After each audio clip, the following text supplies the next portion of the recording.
Good morning, welcome to Mehta PG college online classes में आपका स्वागत है। हम बात कर रहे थे यहाँ पे कोवेलेंट बॉन्ड की, ठीक है। और कोवेलेंट बॉन्ड के बारे में अपन ने क्या क्या देखा था, अपन ने सारी बातें यहाँ पे डिस्कस कर ली थी। कोवेलेंट बॉन्ड में अपन ने वीबीटी ख़त्म कर दी थी भाई, और मैंने बोला था कि अब आगे जो नेक्स्ट टॉपिक होगा अपना वेस्पर थियोरी होगा।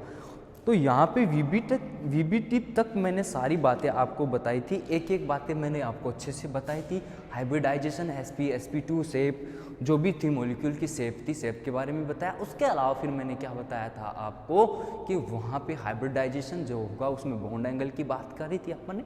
तो ये सारी बातें अपन ने एक एक बातें अब डिटेल से देख ली थी। नेक्स्ट अब मैं बात करूँगा यहाँ पे वेस्पर थियोरी की। और वेस्पर थियोरी क्या होती है समझना मेरी बात। वेस्पर थियोरी यानी कि एक बात और याद रखना, बीएससी फर्स्ट ईयर में जो मेनली क्वेश्चंस आएंगे कोवेलेंट बॉन्डिंग में वो आएंगे वीबीटी से, वेस्पर थ्योरी से और एमओटी से। तीन ही बातें हैं यहाँ पे, ये तीन बातें हैं, वीबीटी, एमओटी और वेस्पर, ठीक है। तो ये तीन टॉपिक जो है मेजर टॉपिक है, और तीनों में से एक क्वेश्चन भी आ गया तो आपको नंबर दे जाएगा। और यहाँ पे हम तीनों बातों को अच्छे से डिटेल से डिस्कस करेंगे, तीनों बातों को अच्छे से डिटेल से डिस्कस करने वाले हैं। तो अपन ने यहाँ पे वीबीटी खत्म करी, अब करेंगे बात हम यहाँ पे किस चीज़ की, एमओटी की, नहीं सॉरी वेस्पर थियोरी की। वेस्पर थियोरी का क्या होता है, वैलेंस, वी का मतलब होता है वैलेंस, एस का मतलब shell, electron pair repulsion theory. यानी हिंदी में बोलूं मैं इसको तो क्या बोलूंगा, संयोजकता,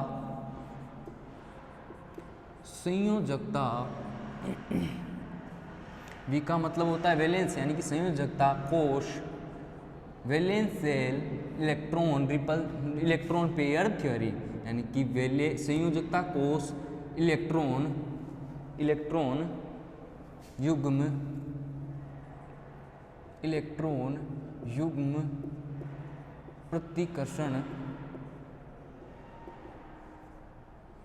प्रतिकर्षण सिद्धांत,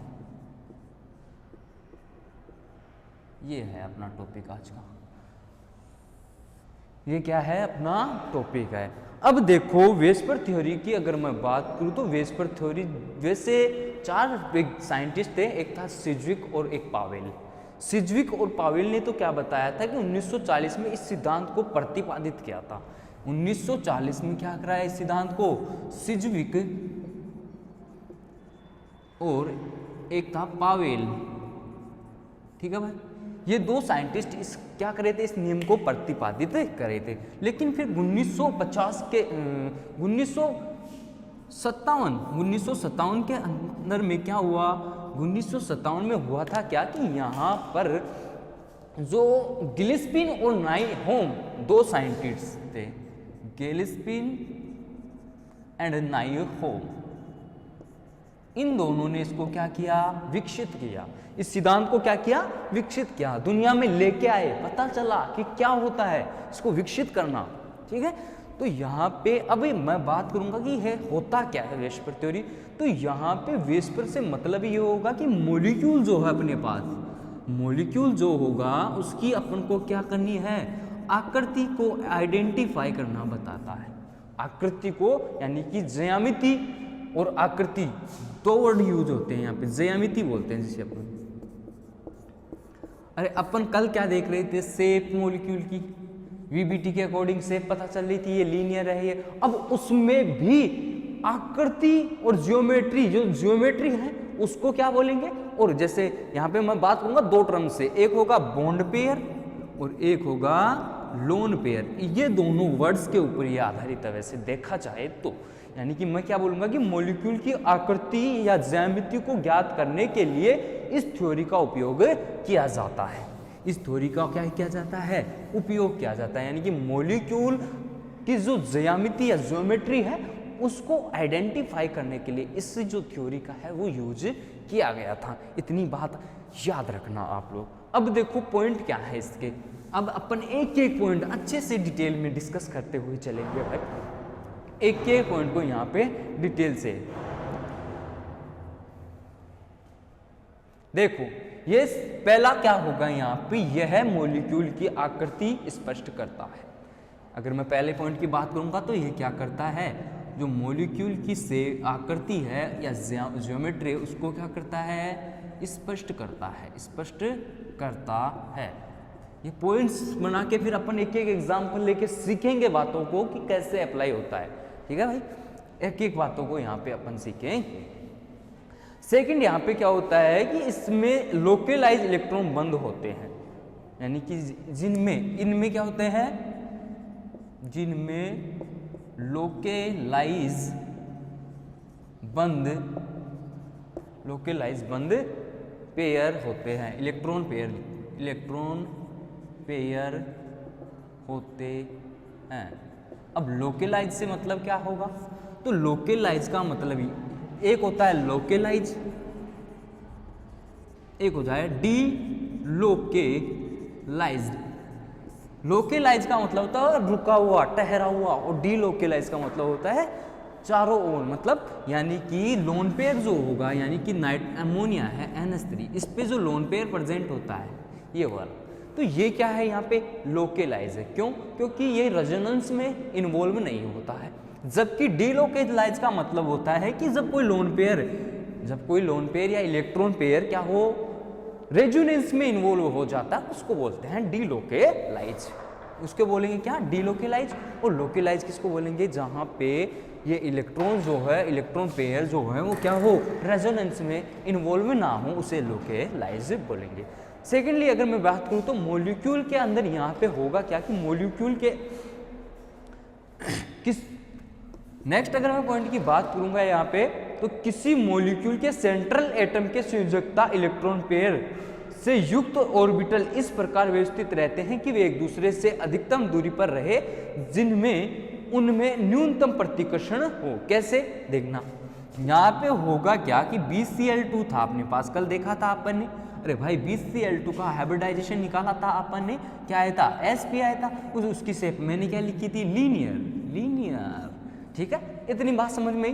तो अपन को पता है कि जब लोन पेयर प्रेजेंट हो, यहाँ पे लोन पेयर होते हैं क्लोरीन के पास क्या है, लोन पेयर, ये लोन पेयर क्या होते हैं, लोकलाइज, क्योंकि ये रेजोनेंस में इन्वॉल्व नहीं होते हैं। तो ये क्या बोलना चाहता है सेकंड पॉइंट, कि सेंट्रल एटम के जो संयोजकता इलेक्ट्रॉन पेयर हैं, ये जो ऑर्बिटल्स होंगे इस प्रकार से व्यवस्थित होंगे कि ये दोनों जो ये सराउंडिंग जो एटम है उनके लोन पेयर क्या हो, एक दूसरे से दूर हो। नहीं, अगर ये एक दूसरे के पास होंगे तो यहाँ पे रिपल्सन होगा और स्ट्रक्चर जो होगी अपने को लीनियर नहीं मिलेगी। वो स्ट्रक्चर क्या होगी, डिसरोटेड, यानी कि वो खराब हो जाएगी, वो या तो बेंट हो जाएगी या कुछ किसी भी तरीके से कुछ भी हो सकता है रिपल्सन की वजह से। यानी कि लोन पेयर के बीच पे याद रखना रिपल्सन होता।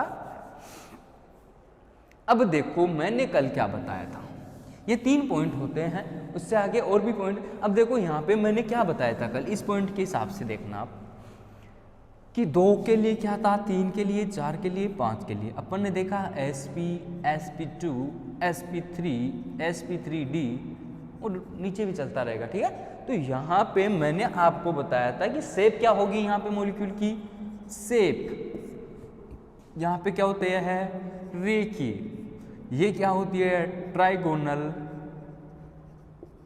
प्लेनर, यानी कि त्रिकोणीय समतलीय।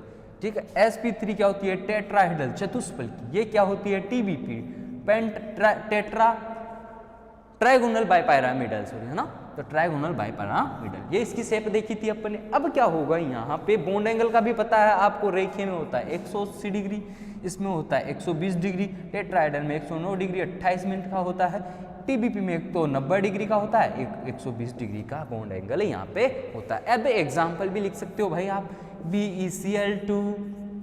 इसके अलावा sp2 की बात करूँ तो sp2 किस में होता है भाई, sp2 हाइब्रिडाइजेशन की अगर बात करूँ तो BCl3 में था। यहाँ पे क्या होगा, ये क्या था, टेट्राहेड्रल, CH4 लिया था मैंने, CH4। इसके अलावा यहाँ पे TBP क्या था, TBP में क्या था, PCl5। तो ये देखो, ये जो एग्जाम्पल लिखे हैं मैंने, इस 4th रूल को फॉलो कर। तो 3rd अपने पास अभी मैंने बोला कि जो किसी मॉलिक्यूल के सेंट्रल एटम के संयोजकता कोष के जो इलेक्ट्रॉन्स होते हैं वो क्या करते हैं भाई, संयोजकता कोष के जो इलेक्ट्रॉन के ऑर्बिटल्स होते हैं वो क्या करते हैं, एक दूसरे से अधिकतम दूरी पर रहते हैं। तो ये जो वाले एग्जाम्पल है वो ये अप्लाई होते हैं। नेक्स्ट अगर मैं बात करूं यहाँ पर, नेक्स्ट अगर रूल की अगर मैं बात करूं तो देखना क्या होता है, देखना किसी मॉलिक्यूल की आकृति व ज्यामिति केंद्रीय परमाणु के संयोजकता कोष में विद्यमान दोनों बॉन्डेड और नॉन बॉन्डेड इलेक्ट्रॉन पेयर पर निर्भर करता है। क्या करता है, किसी मॉलिक्यूल की आकृति व ज्यामिति सेंट्रल परमाणु के संयोजकता कोष में विद्यमान दोनों बॉन्डेड और नॉन बॉन्डेड इलेक्ट्रॉन पर निर्भर करता है। इस बात को अच्छे से समझना, ये बात जो बोल रहा हूं वो बात उस एग्जाम्पल पे अपना अप्लाई करेंगे, पता चलेगा चीजें क्या होती है। तो देखना भाई, किसी मॉलिक्यूल की आकृति व ज्यामिति केंद्रीय परमाणु के संयोजकता कोष में विद्यमान इलेक्ट्रॉन पेयर जो मतलब किस में इन्वॉल्व हो रहे हैं, बॉन्डेड में, बॉन्ड बनाने में इन्वॉल्व हो रहे हैं, bonded electron pair and non bonded electron pair पर निर्भर करता है। नॉन बॉन्डेड इलेक्ट्रॉन पे निर्भर करता है। कैसे, जैसे मैंने लिया BCl2, मैंने मीनिंग समझा रहा हूं मैं इस चीज का क्या होता है। BCl2 लिया मैंने, तो यहां पर होता क्या है, अपन को पता है हाइब्रिडाइजेशन sp आया। अब देखो ये भाई, इसमें क्या हुआ, बेरिलियम के पास 2 इलेक्ट्रॉन वैलेंस शेल में, क्लोरीन के पास कितने होते हैं, 7। ठीक है, तो यहाँ पे ये तो क्या हुआ, यहाँ से बॉन्ड बन गया, कोवेलेंट बॉन्ड बन गया। अब देखो लीनियर स्ट्रक्चर है, तो मैंने क्या बोला है यहाँ पर कि सेंट्रल एटम के पास संयोजकता कोष में जो इलेक्ट्रॉन्स होते हैं वो 2 चीजों पे निर्भर करते हैं, एक करते हैं बॉन्ड पेयर पे और एक करते हैं लोन पेयर पे। अब बॉन्ड पेयर लोन पेयर का मतलब क्या है, ये तो होता है बॉन्ड पेयर, ये तो होता है बॉन्ड पेयर, और इसके अलावा जो यहाँ पे ये इलेक्ट्रॉन होते हैं वो होते हैं लोन पेयर। ये आपको 12th क्लास में समझ में आ गया होगा। तो देखो, अब देखो यहाँ पे एक चीज आपको देखने को मिलेगी, वो क्या, देखना भाई, यहाँ पर आपको 2 बातें मैं सिखा रहा हूँ और वो बहुत इंपॉर्टेंट है, समझने की कोशिश करिएगा। ठीक है, समझने की कोशिश करिएगा। मैंने बोला bond pair and lone pair, तो यहाँ पे सबसे पहले तो इनका ऑर्डर याद रखना। लोन पेयर में सबसे ज़्यादा प्रतिकर्षण होता है, मतलब रिपल्सन, फिर होता है लोन पेयर बॉन्ड पेयर में, और फिर होता है बॉन्ड पेयर में। ये बात याद रखना, ये नेट गेट सब में पूछी जाती है भाई ये बात, तो अब से ही आपको कॉन्सेप्ट का पता होना जरूरी है। तो यहाँ पर मैं क्या करूँगा, लोन पेयर और बॉन्ड पेयर के अकॉर्डिंग एक देखना, यहाँ पे अपन एक एक बातें सीखेंगे। लोन पेयर बॉन्ड पेयर का मतलब क्या है, देखो अपन ने कल exam sp, sp2, sp3, sp3d ये पढ़ा, ये हाइब्रिडाइजेशन देखे। अब यहाँ पर मैंने क्या बताया था आपको कि इसकी स्ट्रक्चर जो होती है वो क्या होती है, रेखीय, ये बताया। इसकी स्ट्रक्चर कैसी होती है, ट्राइगोनल प्लेनर, ट्राइगोनल। एक चार्ट के द्वारा सब कुछ समझ में आ जाएगा भाई वेस्पर थियरी क्या है।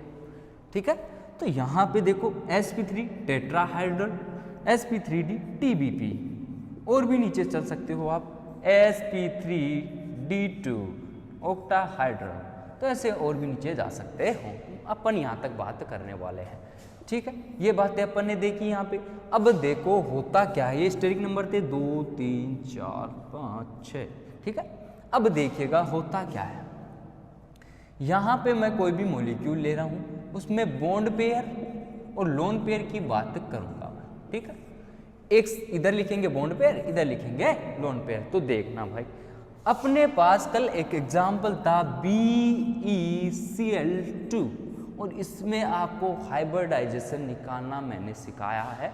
और वो क्या है, अपने पास हाइब्रिडाइजेशन यहाँ पे क्या आएगा, sp, और यहाँ पर तुम्हारे को पता होना जरूरी है बेरिलियम के पास वैलेंस शेल में कितने इलेक्ट्रॉन होते हैं, 2 इलेक्ट्रॉन। वो दोनों क्या हो जाएंगे, यहाँ पर क्लोरीन के साथ क्या हो जाएंगे भाई, बॉन्डेड, तो क्लोरीन के साथ यहाँ पे बॉन्डेड हो गया। अब अपन को मतलब क्या है, सेंट्रल एटम से अपन को मतलब है, साइड वाले जो सराउंडिंग एटम है उनसे अपन को कोई लेना देना नहीं है। तो समझना मेरी बात। अब देखो यहाँ बेरिलियम के पास आपके दोनों इलेक्ट्रॉन बॉन्डिंग में इन्वॉल्व हो गए, बॉन्डिंग में इन्वॉल्व है, तो ये क्या है, यहाँ पर दोनों के दोनों क्या है, बॉन्डिंग में इन्वॉल्व, यानी कि दोनों के दोनों बॉन्ड पेयर में आ गए। इसके अलावा यहाँ पे क्या है, लोन पेयर 0। अरे भाई साहब बेरिलियम के पास तो कोई लोन पेयर बचा ही नहीं, तो अब क्या लिखेंगे अपन, 0। इतनी बात समझ में आई। तो इसकी स्ट्रक्चर क्या होगी, लीनियर ही रहेगी। अब देखो नेक्स्ट एग्जाम्पल, फिर मैंने बात करी यहाँ पे sp2 की, sp2 हाइब्रिडाइजेशन की मैं बात करने वाला हूँ। तो यहाँ पे कल अपन ने एग्जाम्पल क्या लिया, BCl3, और अपने पास क्या आया, sp2 हाइब्रिडाइजेशन। फिर इसकी शेप की बात करी मैंने, ट्राइगोनल प्लेनर, ऐसी इसकी स्ट्रक्चर थी यहाँ पे। तो देखिएगा होता क्या है कि बेरिलियम बोरोन के पास 3 इलेक्ट्रॉन, ये तीनों क्या करेंगे, क्लोरीन के साथ बॉन्डिंग में इन्वॉल्व हो जाएंगे। तो यहाँ पर भी क्या होगा, 3+0, एक कंडीशन तो ये बन सकती है। इसके अलावा अब देखना होता क्या है, इसके अलावा अगर मैं बात करूं यहाँ पे, तो देखना होगा क्या, एक एक बात समझना। अगर मैं यहाँ पर क्या ले लूं, जिसमें sp2 हाइब्रिडाइजेशन आ जाए, ऐसा कोई मॉलिक्यूल लेता हूं, और वो क्या है देखना भाई, BeCl2 लिया मैंने। अब मैं ले रहा हूं यहाँ पे CH3+, और आपको पता है इसमें जब हाइब्रिडाइजेशन देखोगे आप, तो क्या आएगा, 4 और 3 7, 7 में से एक जाएगा 2, तो यहाँ पे क्या होगा, 3 आएगा, और 3 के लिए क्या है, sp2, यही होता है, sp2 ही होता है। तो यहाँ पर आपको दिख रहा होगा कि 3 जो इलेक्ट्रॉन है वो तो हाइड्रोजन के साथ क्या है, बॉन्डेड है, बचा एक यहाँ पे क्या, इलेक्ट्रॉन, वो क्या चला गया, बाहर चला गया, पॉजिटिव लगाते ही। अगर मैं यहाँ पे नेगेटिव कर देता तो हाइब्रिडाइजेशन कुछ और हो जाता। तो याद रखिएगा कि कुछ अब देखो मैं डायरेक्ट इससे बचा रहा हूँ, स्ट्रक्चर से। अब यहाँ पे कंडीशन एक हो सकती थी 2+1, यानी कि 2 क्या हो, बॉन्ड पेयर हो, और 1 क्या हो, लोन पेयर हो। तो उस कंडीशन में स्ट्रक्चर पता है कुछ ऐसी बन जाएगी इसकी, कैसी कि 2 तो बॉन्ड पेयर है, एक लोन पेयर प्रेजेंट है। तो देखो ये अपने पास क्या है, लीनियर, और मैंने क्या करा था, एक ट्राइगोनल बनाया था, तो इसमें क्या आ जाएगा, यहाँ पे लोन पेयर आ जाएगा, लोन पेयर आ जाएगा। तो इसकी शेप क्या होगी, लीनियर यहाँ हो जाएगी, इसकी शेप यहाँ पे लीनियर हो जाएगी, याद रखना। इसके अलावा टेट्राहेड्रल में 4+0, 3+1, 2+2, ये 3 कंडीशन बन सकती है कि 4+0 का मतलब, 3+1 का मतलब, यहाँ पे बॉन्ड पेयर लोन पेयर से है। देखना भाई, मैंने कल एग्जांपल लिया CH4, इसमें अपने पास क्या होते हैं, चारों के चारों बॉन्ड पेयर प्रेजेंट होते हैं, ठीक है। और इसकी स्ट्रक्चर कैसी थी, टेट्राहेड्रल। अब देखो बात करूं मैं H2O मॉलिक्यूल की, और H2O की अगर बात करूं तो वैलेंशियल में 6 इलेक्ट्रॉन प्रेजेंट होते हैं, यानी कि ऑक्सीजन के साथ हाइड्रोजन ऐसे जुड़े हुए होते हैं, और लोन पेयर यहाँ पे और यहाँ पे प्रेजेंट होते हैं। तो ये कंडीशन आ गई 2+2 की। तो इसकी जो शेप होती है वो होती है V शेप। इसके अलावा यहाँ पे 3+1 कैसे, देखना मेरी बात समझना। NH3 है, NH3 की बात अगर मैं करूँ, नाइट्रोजन है 1 2 3 तो इसके पास क्या हो गए, बॉन्ड पेयर, और नाइट्रोजन के पास वैलेंशियल में कितने इलेक्ट्रॉन होते हैं, 5, तो 3 तो बॉन्ड पेयर में आ गए, इन्वॉल्व हो गए, बच्चा एक यहाँ पे क्या हो गया, लोन पेयर बना दिया। तो यहाँ पे क्या हो जाएगा, ये ऐसी शेप को बोलते हैं पायरामिडल, पायरामिडल शेप बोलते हैं, ठीक है। तो ऐसे यहाँ पे वेस्पर थ्योरी क्या बताता है, हर मॉलिक्यूल के स्ट्रक्चर को डिटरमाइन करना बताता है, उसकी ज्योमेट्री बताता है कि वो कैसा दिखता है। ये देखो अकॉर्डिंग टू, अगर VBT के इस मॉलिक्यूल को देखते हैं तो केवल क्या आता है, यहाँ पे हाइब्रिडाइजेशन sp3 आ रहा था, तो sp3 के अकॉर्डिंग तो यहाँ पर स्ट्रक्चर टेट्राहेड्रल होनी चाहिए थी, लेकिन स्ट्रक्चर तो पिरामिडल है। तो ये बात जो था वेस्पर ने बताई थी। ये जो बातें हैं वो वेस्पर ने बताई थी। यहाँ पे 2+1 बॉन्ड पेयर और लोन पेयर, यानी कि जो सेंट्रल एटम है उसके पास बॉन्ड पेयर और लोन पेयर जो होंगे उनसे मतलब है वेस्पर का, उनसे मतलब है, ठीक है, उनसे होगा हमारा यहाँ पे मतलब होगा। तो ये बातें बताता है कौन?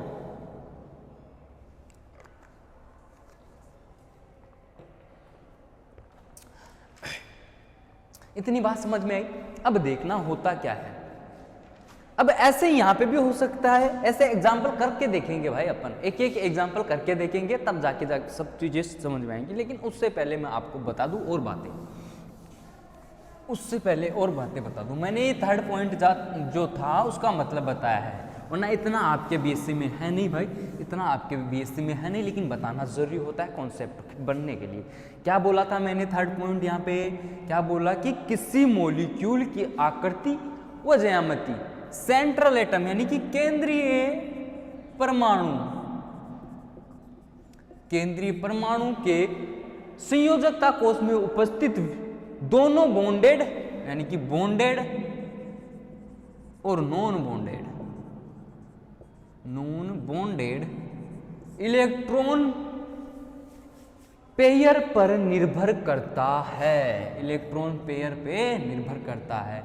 ये मैंने अभी बताया, जो H2O था, ऑक्सीजन के पास अपने पास दो बॉन्ड पेयर हो गए, 2 इलेक्ट्रॉन तो ऑक्सीजन की किस में आ गए? बॉन्ड पेयर में, बच्चे 4 इलेक्ट्रॉन जो 2 लोन पेयर बन गए, उनको बोलते हैं, जो लोन पेयर को ही नॉन बॉन्डेड इलेक्ट्रॉन बोलेंगे भाई, जो कि बॉन्ड बनाने में इन्वॉल्व नहीं होते, तो उनको बोलते हैं नॉन बॉन्डेड। तो ऐसी बातें याद रखना।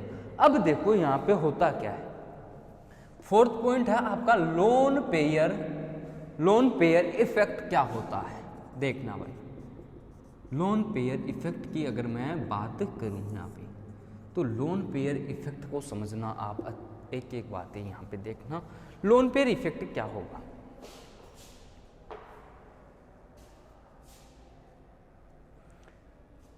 अब देखो लोन पेयर इफेक्ट का मतलब क्या है, यहाँ पे समझना कि लोन पेयर जो होता है नॉन बॉन्डेड इलेक्ट्रॉन होता है, और मैंने अभी थोड़ी देर पहले एक ऑर्डर लिखा था लोन पेयर में क्या होता है? रिपल्सन, जिसकी वजह से वहां पे मॉलिक्यूल की शेप चेंज हो जाती है। अरे अकॉर्डिंग टू अगर मैं बात करूं VBT, तो H2O मॉलिक्यूल जो था उसमें हाइब्रिडाइजेशन क्या है अपना? sp3, तो इसकी शेप तो होनी चाहिए थी टेट्राहेड्रल, लेकिन ऐसा क्यों नहीं हो रहा? ऐसा इसी वजह से नहीं होता, इसकी वजह से ही नहीं होता। लोन पेयर, यहाँ पे लोन पेयर आ जाते हैं। लोन पेयर आ जाने की वजह से क्या होता है? लोन पेयर में रिपल्सन होता है। अरे मॉलिक्यूल की स्ट्रक्चर अगर लोन पेयर भी था तो सर बोलो आप कि यहाँ पे एक लोन पेयर ऐसे और एक लोन पेयर नीचे होता, लेकिन ऐसा होता नहीं है, ऐसी शेप होती नहीं है। क्यों? क्योंकि लोन पेयर और लोन पेयर आपस में रिपल्सन करेंगे और मॉलिक्यूल की शेप जो है वो यहाँ पे क्या हो जाएगी? चेंज हो जाएगी, वहाँ पे क्या हो जाएगी? चेंज हो जाएगी। तो ये चीज़ें आपको पता होनी बहुत जरूरी है। देखो अब नेक्स्ट अगर मैं यहाँ पे बात करूँ किस चीज़ की, हाँ लोन पेयर इफेक्ट समझ में आया कि केंद्रीय परमाणु की सतह पर बॉन्डेड इलेक्ट्रॉन पेयर की अपेक्षा लोन पेयर ऑफ इलेक्ट्रॉन अधिक स्थान घेरता है, यानी कि ये लोन पेयर जो है अधिक स्थान घेरता है, इसलिए यह ऑर्बिटल को थोड़ा बदल या दबा देता है या रिपल्सन कर देता है उसमें। तो ये बात है भाई, तो प्रतिकर्षित हो जाते हैं जिससे अणु की आकृति बदल जाती है और बॉन्ड एंगल में भी परिवर्तन आ जाता है, यानी कि ये वाला बॉन्ड एंगल भी देखो चेंज हो गया। रिपल्सन हुआ, लोन पेयर के बीच रिपल्सन हुआ, उसकी वजह से क्या हुई? मॉलिक्यूल की एक तो शेप चेंज हो गई, उसके अलावा वहां पे क्या हुआ? बॉन्ड पेयर भी चेंज हो गया। तो यही बातें क्या बताते हैं? वेस्पर थ्योरी दे पाती है। VBT इस चीज को एक्सप्लेन नहीं कर पाया था। अब देखिएगा नेक्स्ट अपन एक एग्जाम्पल लेके करते हैं। वेस्पर में आपके दिया हुआ है NH3 मॉलिक्यूल की शेप के बारे में, ठीक है? NH3 मॉलिक्यूल के बारे में, NH3 की मॉलिक्यूल की शेप को देखेंगे अपन, ठीक है? तो NH3 मॉलिक्यूल का अपन को सबसे पहले तो क्या पता होना चाहिए? एटॉमिक नंबर और उसका कॉन्फ़िगरेशन लिखना आना चाहिए। तो यहाँ पे कितना हो गया? 3 और 5 2 7, ठीक है? तो वैलेंस शेल में कितने इलेक्ट्रॉन है? 5 इलेक्ट्रॉन। तो जब आप इसका बनाओगे, ऑर्बिटल्स बनाओगे,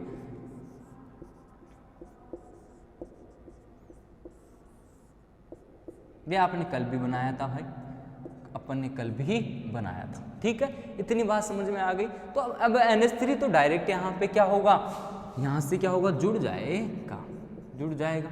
अरे भाई इसमें तो एक्साइटेड कराने की जरूरत नहीं पड़ेगी अपन को, ठीक है। तो यहाँ पे नाइट्रोजन के पास क्या होता है, तीनों बॉन्डेड हो गए, तीनों इलेक्ट्रॉन क्या हो गए, बॉन्डेड। लेकिन इसके पास ये दो लोन पेयर पड़े हैं ना, अभी तक 2 लोन पेयर पड़े हैं ना। तो देखो भाई यहाँ पे नाइट्रोजन, और इसमें तुम हाइब्रिडाइजेशन चेक कर लो, sp3 आएगा। कैसे, अरे भाई कैसे, देखो यहाँ पे वैलेंस शेल में 5 और 3 8/2 यानी कि 4 के लिए क्या होगा, sp3। तो शेप तो क्या होनी चाहिए, टेट्राहाइड्रल। इसकी ज्योमेट्री क्या होगी, टेट्राहाइड्रल। शेप तो टेट्राहाइड्रल होगी। लेकिन देखो भाई यहाँ पे होता क्या है, जो नाइट्रोजन है वो 3 बॉन्ड बना लेगा, 1 2 और 3। इस तरीके से इसके बॉन्ड यहाँ पे होंगे, और ये लोन पेयर जो होगा कुछ इस तरीके से यहाँ पे पड़ा हुआ होगा। तो इस लोन पेयर की वजह से इसकी शेप कैसी रह गई, ऐसी। यानी कि यहाँ पे क्या होता है, नाइट्रोजन के अगर मॉलिक्यूल की बात करूंगा तो 3D में जब देखेंगे इसको, तो नाइट्रोजन ऐसे होता है। यहाँ पे क्या होगा, ऊपर लोन पेयर होंगे, 3 ऐसे के ऐसे जुड़े हुए होंगे, तो उसको बोलेंगे अपन NH3। इसकी शेप कैसी हुई, यहाँ पे पायरामिडल इसका शेप हुआ। और एक चीज, शेप तो चेंज हो गई यहाँ पे। दूसरी बात करेंगे हम बॉन्ड एंगल की। अरे भाई ऑक्टाहेड्रल में बॉन्ड एंगल कितना था, यहाँ पे बॉन्ड एंगल ऑक्टाहेड्रल की मैं बात करूँ तो 109 डिग्री 28 मिनट का था। लेकिन यहाँ पे जो है बॉन्ड एंगल घट के क्या हो जाएगा, 160 डिग्री के लगभग बनने जाएगा, 107 के लगभग आ जाएगा। इतनी बात याद रखना भाई।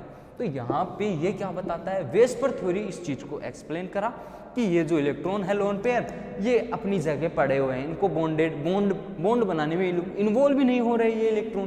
तो यहाँ पे ये 3 हाइड्रोजन जो होंगे डायरेक्टली अटैच हो जाएंगे यहाँ से। तो होता क्या है कि ये तीनों इलेक्ट्रॉन यहाँ पे, तीनों हाइड्रोजन जुड़ जाएंगे, और यहाँ से ये 2 इलेक्ट्रॉन क्या पड़े रहेंगे, लोन पेयर के रूप में यहाँ पे पड़े रहेंगे। तो इस इफेक्ट, इसको बोलेंगे अपन वेस्पर थ्योरी के अकॉर्डिंग इसकी शेप क्या हो गई, चेंज हो गई। बॉन्ड एंगल भी यहाँ पे क्या हो जाएगा, चेंज हो जाएगा लोन पेयर की वजह से। क्योंकि अब सुनना मेरी बात, अगर क्या लिखोगे इसमें कि नाइट्रोजन परमाणु के बाह्यतम कोश में 3 p ऑर्बिटल अर्धपूरित है, बात सही है, और 3 कोवेलेंट बॉन्ड बना सकता है। तो मैंने ये बात बता दी है, 3 कोवेलेंट बॉन्ड यहाँ पे क्या हुए, बन चुके हैं।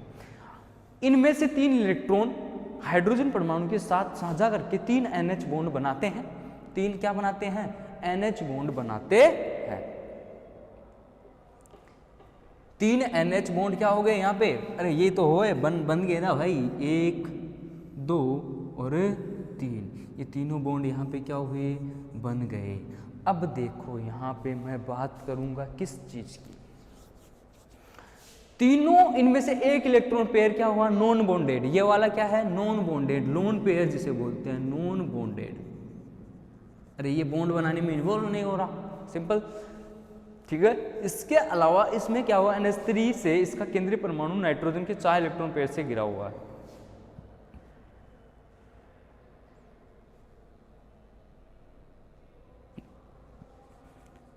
ये सारी बातें ही इसमें होती है भाई, ये सारी बातें इसमें होती है।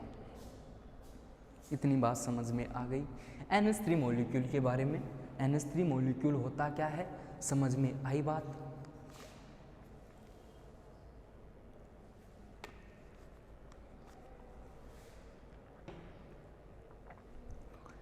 अब देखो यहाँ पे नेक्स्ट मैं किस चीज की बात करूंगा, नेक्स्ट ऐसा ही एक मॉलिक्यूल और ले सकते हो आप और इस चीज को सोल्व कर सकते हैं भाई, MOT से समझ सकते हैं। इसकी अगर शेप बनाना चाहो तो ऐसे बना लो, ऐसे भी बना सकते हैं आप लोग भाई। ये तो हो गया लोन पेयर, ये तो क्या हो गया आपका लोन पेयर हो गए हैं यहाँ पे, अपन ने देखा था। इसके अलावा यहाँ पे नाइट्रोजन के साथ एक, ये तो ऑर्बिटल्स तो हैं ही, यहाँ पे बॉन्डिंग में इन्वॉल्व है जो, और यहाँ पे ये वाला जो छोटी लोब है इसकी, अरे हाइब्रिडाइजेशन तो वही होगा यहाँ पे ऐसी चीज, sp3 होगा, फिर टेट्राहाइड्रल शेप होगी, उसमें 4 sp3 हाइब्रिड ऑर्बिटल प्रेजेंट है। अब 4 sp3 हाइब्रिड ऑर्बिटल में यहाँ पे जो इलेक्ट्रॉन पेयर प्रेजेंट है वो तो एक तो नॉन बॉन्डेड में है, बाकी 3 क्या कर रहे हैं, हाइड्रोजन के साथ यहाँ पे बॉन्ड बना रहे हैं। इतनी बात याद रखना, ऐसे इसकी स्ट्रक्चर होती है। और ये वाला जो होता है यहाँ पे, ये वाला जो होता है वो क्या होता है, लोन पेयर में, लोन पेयर जो है वो पड़ा रहता है। ठीक है भाई, ऐसे इसकी स्ट्रक्चर होती है, पायरामिडल शेप इसको अपन बोलते हैं। और एक चीज, दो तीन चीजें हैं जो यहाँ पे लिख सकते हो आपकी लोन पेयर के कारण यहाँ पे अणु की क्या हुई, एक तो ज्योमेट्री जो है वो डिस्ट्रॉय हो गई, यानी कि वो क्या हो गई, विरूपित हो गई, विरूपण हो गया उसका, क्योंकि लोन पेयर बॉन्डेड इलेक्ट्रॉन युग्म की अपेक्षा अधिक फैलता है। ये बातें मैंने सब बता दी है भाई, कि लोन पेयर जो होता है वो बड़ा होता है, फैला हुआ रहता है, जबकि इलेक्ट्रॉन होता है वो बॉन्ड होता है वो एकदम इसकी कंपेयर में कम होता है। ठीक है, और यहाँ पे लिख सकते हो, और यहाँ पे क्या लिखोगे, बॉन्ड एंगल 160 डिग्री का हो गया, बॉन्ड एंगल जो है 107 डिग्री का हो गया। और लिख सकते हो इसके बारे में, अणु की जो आकृति है वो समचतुष्फलकीय ना होकर पिरामिडीय हो गई, समचतुष्फलकीय ना रह के, यानी कि टेट्राहाइड्रल ना रह के क्या हो गई, पायरामिडल हो गई। पायरामिडल यहाँ पे क्या हो गई, इसकी शेप हो गई। तो ये बात अभी आप लिख सकते हो इसमें। इसके अलावा क्या लिख सकते हो इसमें, अगर और एग्जाम्पल देखें, ऐसे ही अगर और एग्जाम्पल दिखाऊंगा आपको तो देखना भाई। ये तो था NH3।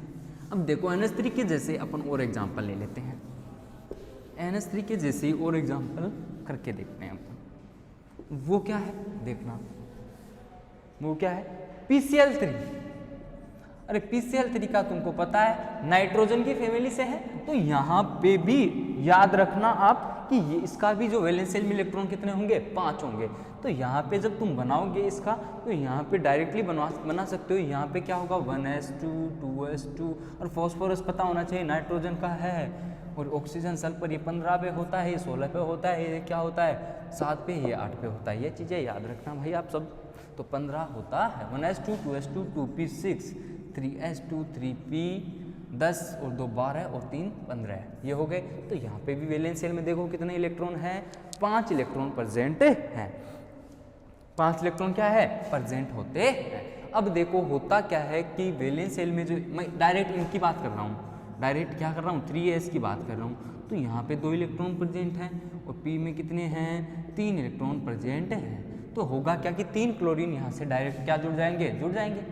और तुमको पता है इसका हाइब्रिडाइजेशन निकालने का तरीका भी बताया था मैंने। वैलेंस शेल में 5 और 3 8/2, यानी कि 4 आएगा। 4 के लिए अपन क्या लिख सकते हैं, sp3 हाइब्रिडाइजेशन यहाँ पे लिख सकते हो। अब देखो 3 क्लोरीन यहाँ पे क्या हुए, जुड़ गए। वो क्या होते हैं, बॉन्डेड इलेक्ट्रॉन पेयर, यानी कि बॉन्ड बना रहे हैं, बॉन्ड में इन्वॉल्व हो रहे हैं, तो उनको बोलेंगे बॉन्डेड पेयर इलेक्ट्रॉन। ठीक है, अब देखो यहाँ पर होगा क्या, यहाँ पर होता क्या है वो देखते हैं। एज इट इज आप मान सकते हो NH3 जो मॉलिक्यूल था। अब देखो PCl3 की अगर मैं बात करूं तो यहाँ पर क्या हुआ, एक टेट्राइडल होती है वैसे स्ट्रक्चर, लेकिन यहाँ पे भी क्या होगा, पायरामिडल स्ट्रक्चर भी बन जाएगी। क्यों, एज जस्ट लाइक क्या, अमोनिया, NH3 जस्ट लाइक के अमोनिया। यहाँ पे भी बॉन्ड एंगल वैसा ही होगा। फॉस्फोरस क्या करेगा, सब एज इट इज बातें सब लिख सकते हो वैसी की वैसी। यहाँ पे लोन पेयर की वजह से स्ट्रक्चर क्या हो गई, डिस्टॉर्टेड, यानी कि इसको बोलते हैं पायरामिडल स्ट्रक्चर की मैं बात कर रहा हूँ। तो जस्ट लाइक अमोनिया, यहाँ पे अमोनिया की। इसके अलावा आप और भी एग्जाम्पल होते हैं, NF3 का भी देख सकते हो, NH3 PCl3 NF3 और H3O+, ये सारे एग्जाम्पल जो हैं एज इट इज ऐसे हैं भाई, एज इट इज ऐसे हैं। इनकी मॉलिक्यूलों की जो शेप होगी वो सबकी क्या होगी, पायरामिडल ज्योमेट्री के होंगे। यहाँ पे पायरामिडल ज्योमेट्री के यहाँ पे क्या होंगे, शेप होगी वहाँ पे। ठीक है, तो याद रखना ये चीज़ें, आप याद रखना। तो वेस्पर थ्योरी के अकॉर्डिंग अपन ने क्या क्या बातें देखी। फर्स्ट ऑफ ऑल क्या देखा, वेस्पर थ्योरी जो है वो किसने दी थी, 4 साइंटिस्ट थे, उन्होंने मिलकर दी थी। इस सिद्धांत के अनुसार क्या था, मॉलिक्यूल की जो आकृति थी उसको क्या कर रहे थे, देख रहे थे। और तो वहाँ पे लोकलाइज इलेक्ट्रॉन और डीलोकलाइज इलेक्ट्रॉन की बात की। जो लोकलाइज इलेक्ट्रॉन पेयर होते हैं उनको बोलते हैं नॉन बॉन्डेड इलेक्ट्रॉन पेयर। इसके अलावा मैंने यहाँ पे क्या बात करी कि सेंट्रल एटम के पास जो लोन पेयर प्रेजेंट होते हैं उनके ऑर्बिटल्स जो होते हैं एक दूसरे से क्या होते हैं, दूरी पे होते हैं, डिस्टेंस पे होते हैं। इसके अलावा फिर मैंने बात की कि इस वेस्पर थ्योरी के अनुसार क्या होता है कि मॉलिक्यूल की आकृति वो है ज्योमेट्री। केंद्रीय परमाणु की संयोजकता कोष में विद्यमान दोनों बॉन्डेड और नॉन बॉन्डेड इलेक्ट्रॉन पेयर पर निर्भर करती है। फिर मैंने बताया लोन पेयर इफेक्ट, और लोन पेयर इफेक्ट क्या होता है ये बात भी मैंने आपको वहाँ पे समझा दी है। यानी केंद्रीय परमाणु की सतह पर बॉन्डेड इलेक्ट्रॉन की अपेक्षा लोन पेयर ऑफ इलेक्ट्रॉन अधिक स्थान घेरता है, इसलिए यह ऑर्बिटल्स को थोड़ा दबा देता है या प्रतिकर्षित हो जाते हैं, जिससे अणु की आकृति क्या होती है, चेंज हो जाती है। फिर मैंने आपको बताया NH3 मॉलिक्यूल की आपने देखोगे हाइब्रिडाइजेशन क्या होती है, sp3। तो अकॉर्डिंग टू VBT तो उसकी जो शेप थे वो क्या है, टेट्राहेड्रल, लेकिन ऐसा नहीं होता। क्यों? अकॉर्डिंग टू वेस्पर क्या होता है, वहाँ पे जो लोन पेयर होते हैं वो लोन पेयर क्या कर देते हैं, उसकी स्ट्रक्चर को चेंज कर देते हैं। क्यों? क्योंकि लोन पेयर की लोब फुली हुई है और बॉन्ड की कम है, तो वहाँ पर पायरामिडल स्ट्रक्चर अपन को मिल जाएगी, यानी कि स्ट्रक्चर भी चेंज है, ज्योमेट्री भी चेंज है, और वहाँ पे बॉन्ड एंगल भी घटकर कम हो जाता है। घट के क्या हो गया, कम हो गया। अब देखो ऐसे आप H2 मॉलिक्यूल की भी देख सकते हो भाई। H2 मॉलिक्यूल की बात करेंगे, आपके सिलेबस में H2 मॉलिक्यूल भी है, तो मैं यहाँ पर H2 मॉलिक्यूल की बात करता हूँ। एक एक बात सीखना भाई अच्छे से, एक एक बात सीखेंगे हम। देखो H2 मॉलिक्यूल के बारे में देखेंगे यहाँ पे। H2 molecule according to VSEPR theory, H2 molecule की यहाँ पर मैं क्या करूँगा, बात करूँगा।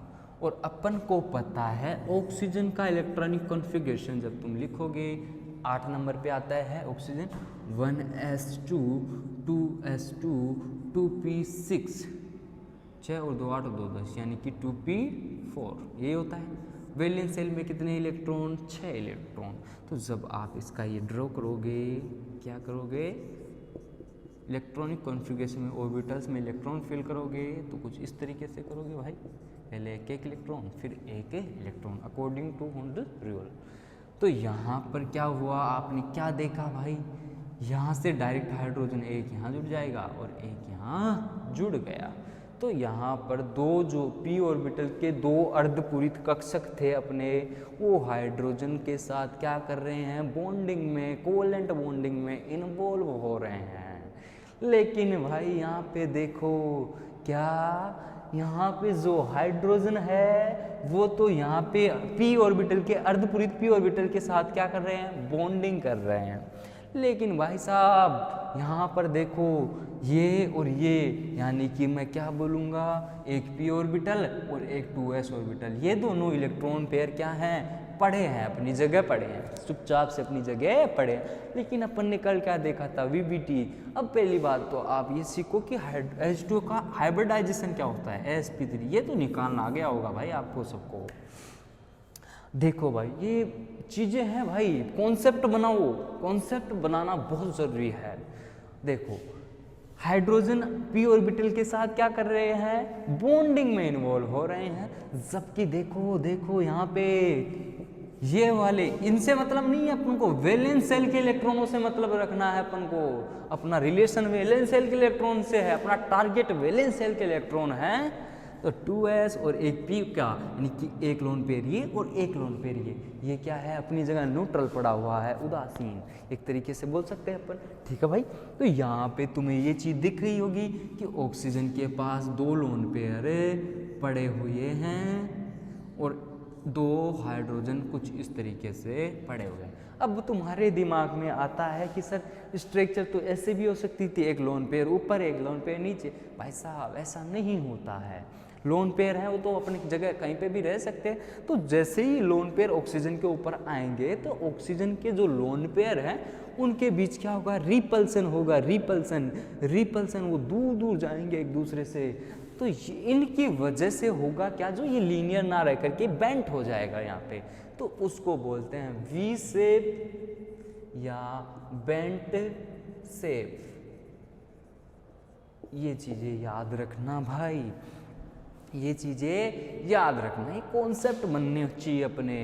यहाँ पे हाइड्रोजन क्या है, इस तरीके से जुड़ा हुआ है, तभी तो H2 की स्ट्रक्चर ऐसी होती है, वी शेप, बेंट शेप। तो यहाँ पर बॉन्ड एंगल भी क्या होगा, घटकर क्या हो जाता है, कम हो जाता है। कितना हो जाता है, 104 डिग्री और 5 मिनट का यहाँ पे क्या हो जाता है, बॉन्ड एंगल बनता है। 104 डिग्री 5 मिनट का यहाँ पे क्या होगा, बॉन्ड एंगल बनता है। इतनी बात समझ में आई या नहीं आई? यानी कि H2 मॉलिक्यूल की जब मैं बात करूँगा, फर्स्ट ऑफ ऑल अपने को हाइब्रिडाइजेशन आना चाहिए, और अपन को बताया sp3 की स्ट्रक्चर क्या होती है, टेट्राहेड्रल। अरे ऐसी तो थी कल, लेकिन ऐसी नहीं है, यहाँ पे तो कुछ और आ रही है। तो हाइब्रिडाइजेशन से मतलब नहीं है कि स्ट्रक्चर वो ही आए। हाइब्रिडाइजेशन वीबीटी ने क्या करा, कुछ मॉलिक्यूल्स लिए चेक किया, हाइब्रिडाइजेशन निकाल दिया और दे दिया, लेकिन उसको मॉडिफाई करके जो संयोजकता कोश इलेक्ट्रॉन युग्म पेयर सिद्धांत है, वैस पर थ्योरी जो है वो एक एक मॉलिक्यूल को स्ट्रक्चर्स को वो डिटरमाइन करके बताती है, हर चीज़ को बताती है कि उसमें नॉन बॉन्डेड इलेक्ट्रॉन भी है और बॉन्डेड इलेक्ट्रॉन पे हर भी प्रेजेंट हैं। तो उसके हिसाब से अपन को चलना होगा, उसके हिसाब से क्या होगा, यहाँ पे अपन को चलना होगा। तो वीएस पर थ्योरी क्या बताई, ये सारी बातें आपको अच्छे से समझ में आ गई है।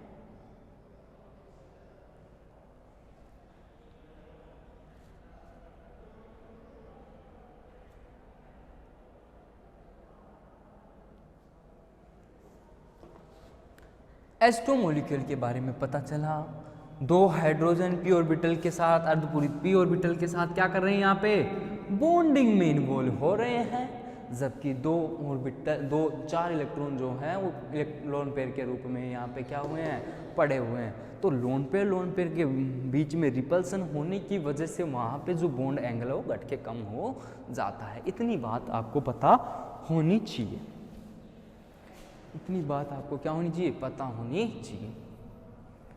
अब देखो यहाँ पर, अब अगर इसमें लिखना चाहो तो, और देखो एक मिनट, एक चीज़ और देख लेना आप यहाँ पे, क्या इसकी शेप की अगर मैं बात करूँगा यहाँ पे, तो अपन ने देखा था ऑक्सीजन,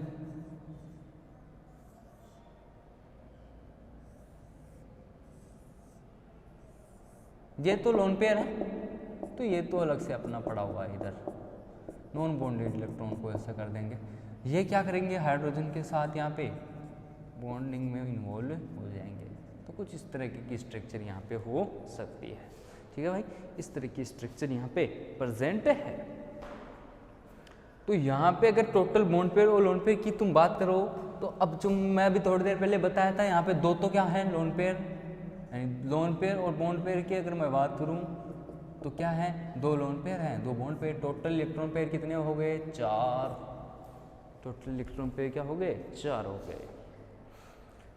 और इसकी शेप कैसी हुई, वी शेप या बेंट शेप इसे बोलते हैं अपन, वी शेप या बेंट शेप क्या बोलेंगे, इसे बोलते हैं।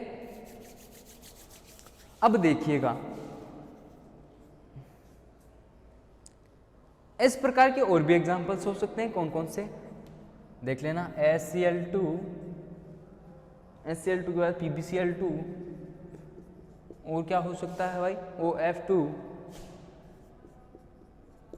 ठीक है, ICl2 पॉजिटिव। और भी एग्जांपल हो सकते हैं, बहुत सारे एग्जांपल होंगे जिनमें sp3 हाइब्रिडाइजेशन प्रेजेंट होगा, तो इनका मोस्टली अपन को इनका देखना है यहाँ पे बस। तो ऐसे की ऐसे जस्ट लाइक ये, ठीक है, वैलेंस शेल के इलेक्ट्रॉन पता होनी चाहिए, इलेक्ट्रॉन पता करके क्या करोगे, यहाँ पे Pb है ये भाई, वैलेंस शेल के इलेक्ट्रॉन पता होनी चाहिए, इलेक्ट्रॉन पता करके वहाँ पे इलेक्ट्रॉनिक कन्फिगरेशन तुम लिखोगे, तो वहाँ पे अपन के पास ये आ जाएगी सारी बातें, ये सारी बातें वहाँ पे अपन को क्या होगी, मिल जाएगी। देखिए नेक्स्ट अगर हम बात करें यहाँ पर और किसकी, अगर इसमें तुम लिखना चाहो तो क्या लिखोगे भाई, क्या लिखोगे,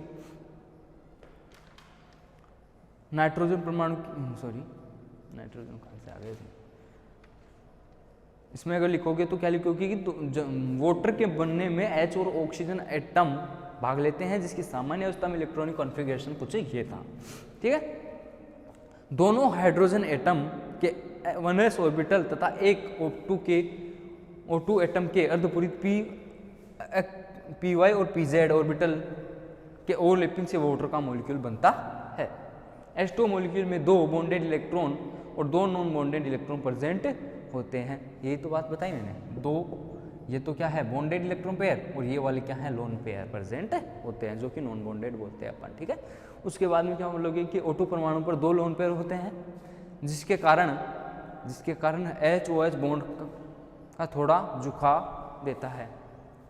क्या करेंगे, O2 परमाणु पर 2 लोन पेयर प्रेजेंट होते हैं, जिनकी वजह से OH बॉन्ड क्या हो जाता है, थोड़ा झुक जाता है, जिससे HOH बॉन्ड एंगल 109 डिग्री से घटके 104 डिग्री 5 मिनट रह जाता है। फलस्वरूप वाटर मॉलिक्यूल की आकृति टेट्राहेड्रल न होकर वी शेप या बेंड शेप की हो जाती है। और फिर ये एग्जाम्पल लिख लेना भाई, एग्जाम्पल लिखोगे तो स्ट्रक्चर भी इसी प्रकार की होती है, ये सारी स्ट्रक्चर भी, इनकी भी सारी स्ट्रक्चर जो होती है वो इसी प्रकार की प्रेजेंट होती है।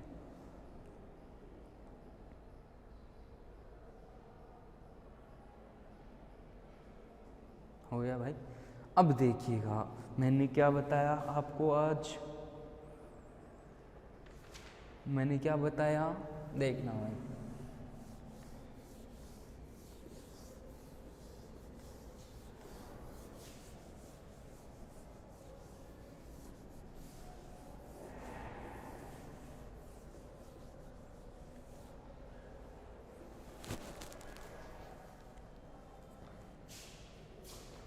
एक एक बात बताई मैंने कल क्या VBT डिस्कस कर, देखो यहाँ पे अपन ने क्या क्या डिस्कस कर लिया भाई।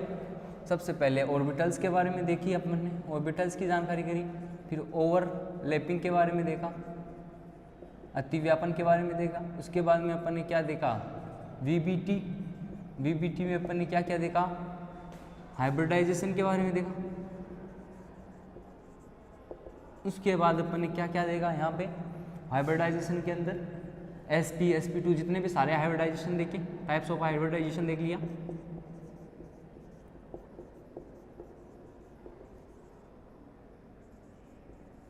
ठीक है, उसके अलावा अपन ने क्या देख लिया यहाँ पे, क्या क्या देखा और क्या देखा भाई अपन ने यहाँ पे, ओवरलैपिंग देखी और VBT देखी। आज अपन ने क्या देखी,